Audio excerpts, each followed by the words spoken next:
Puncak Orde Baru. Pada masa pemerintahannya, Presiden Soeharto menetapkan pertumbuhan ekonomi sebagai pokok tugas dan tujuan pemerintah. Dia mengangkat banyak teknokrat dan ahli ekonomi yang sebelumnya bertentangan dengan Presiden Soekarno yang cenderung bersifat sosialis. Teknokrat-teknokrat yang umumnya berpendidikan barat dan liberal Amerika Serikat diangkat adalah lulusan Berkeley sehingga mereka lebih dikenal di dalam klik ekonomi sebagai mafia Berkeley di kalangan ekonomi, industri dan keuangan Indonesia. Pada masanya, Indonesia mendapatkan bantuan ekonomi dan keuangan dari negara-negara donor, negara-negara maju, yang tergabung dalam IGI yang disponsori oleh pemerintah Belanda. Namun pada tahun 1992, IGI dihentikan oleh pemerintah Indonesia karena dianggap turut campur dalam urusan dalam negeri Indonesia, khususnya dalam kasus Timor Timur pasca insiden Dili. Peran IGI ini digantikan oleh lembaga donor CGI yang disponsori Prancis. Selain itu, Indonesia mendapat bantuan dari lembaga internasional lainnya yang berada di bawah PBB seperti UNICEF, UNESCO dan WHO. Namun sayangnya, kegagalan manajemen ekonomi yang bertumpu dalam sistem trickle-down effect menetes ke bawah, yang mementingkan pertumbuhan dan pengelolaan ekonomi pada segelintir kalangan serta buruknya manajemen ekonomi perdagangan industri dan keuangan pemerintah, membuat Indonesia akhirnya bergantung pada donor internasional terutama pasca krisis 1997. Dalam bidang ekonomi juga, tercatat Indonesia mengalami swasembada beras pada tahun 1984. Namun prestasi itu ternyata tidak dapat dipertahankan pada tahun-tahun berikutnya.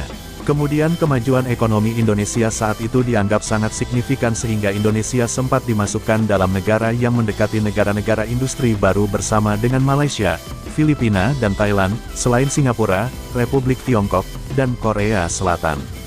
Di bidang politik, Presiden Soeharto melakukan penyatuan partai-partai politik sehingga pada masa itu dikenal 3 partai politik yakni Partai Persatuan Pembangunan PPP Golongan Karya Golkar dan Partai Demokrasi Indonesia PDI, dalam upayanya menyederhanakan kehidupan berpolitik di Indonesia sebagai akibat dari politik masa Presiden Soekarno yang menggunakan sistem multipartai yang berakibat pada jatuh bangunnya kabinet dan dianggap penyebab mandeknya pembangunan. Kemudian dikeluarkannya UU Politik dan Asas Tunggal Pancasila yang mewarnai kehidupan politik saat itu. Namun dalam perjalanannya, terjadi ketimpangan dalam kehidupan politik di mana muncullah istilah mayoritas tunggal, di mana Golkar dijadikan partai utama dan mengebiri 2 parpol lainnya dalam setiap penyelenggaraan pemilu. Berbagai ketidakpuasan muncul, namun dapat diredam oleh sistem pada masa itu. Seiring dengan naiknya taraf pendidikan pada masa pemerintahannya karena pertumbuhan ekonomi, muncullah berbagai kritik dan ketidakpuasan atas ketimpangan-ketimpangan dalam pembangunan. Kesenjangan ekonomi, sosial dan politik memunculkan kalangan yang tidak puas dan menuntut perbaikan. Kemudian pada masa pemerintahannya, tercatat muncul peristiwa kekerasan di masyarakat yang umumnya syarat kepentingan politik, selain memang karena ketidakpuasan dari masyarakat.